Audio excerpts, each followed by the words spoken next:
Hello students, welcome to Kanmani channel. 11th standard maths தான் நம்ம இப்போ பார்க்க போறோம் நேர்வியஸ் ஃபார்முலா. இப்போ இதுதான் வந்து क्वेश्चन. இப்போ RHS பார்க்கலாம். இது வந்து formula. sin A, sin B, sin C இதில் எது வந்தாலும் 2R வந்து நம்ம ஆட் பண்ணிக்கணும். இப்போ RHS பார்க்கலாம்.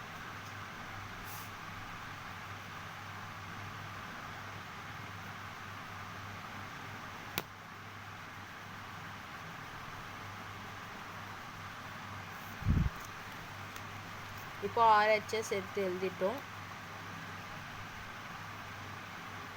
இப்போ இந்த ஃபார்முலா படி நம்ம அப்ளை பண்ணிக்கலாம். 2R sin A மைனஸ் இருக்கிறதுனால இங்கே மைனஸ் போட்டுக்கலாம். sin B by 2R sin B by 2R sin A plus 2R sin B is equal cot C by 2. இப்போ 2R எல்லாத்துலேயும் காமனாக இருக்கிறதுனால நம்ம வெளியே எடுத்துக்கலாம்.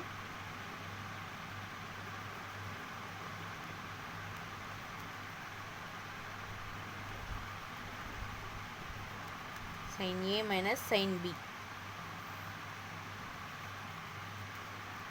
இங்கேயும் 2R காமனாக இருக்கிறதுனால வெளியே எடுத்துக்கலாம். 2R sin A plus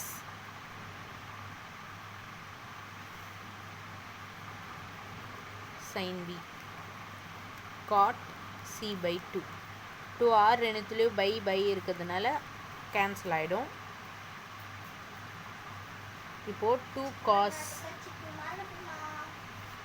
A plus B by 2 sin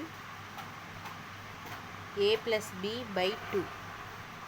இது வந்து நீங்கள் ஃபார்முலா படிக்கணும்.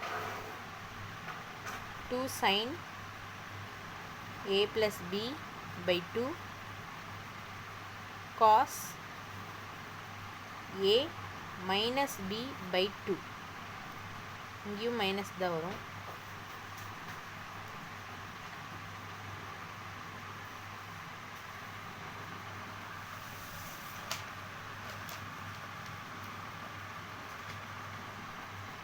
cos by sin வந்தால் cot வரும். 2 கேன்சல் ஆகிடும். cot A plus B by 2 sin by cos வந்தால் tan வரும். tan A minus B by 2 cot C by 2 அப்படியே வரும். cot வந்தால் டேனாக மாறிடும்.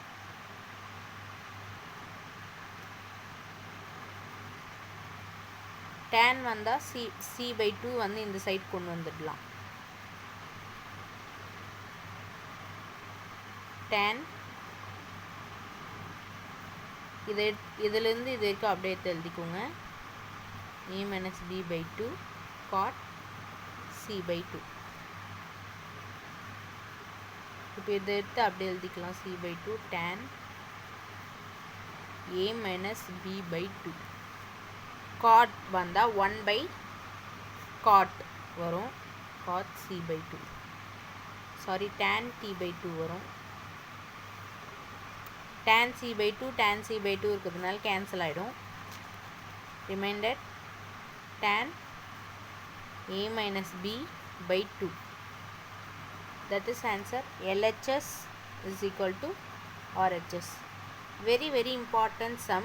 இது எக்ஸாம்லேயும் வரும். நீங்கள் நல்லா பார்த்து 2-3 தடவை போட்டு பார்த்தீங்கன்னா கிளியராக புரிஞ்சிடும்.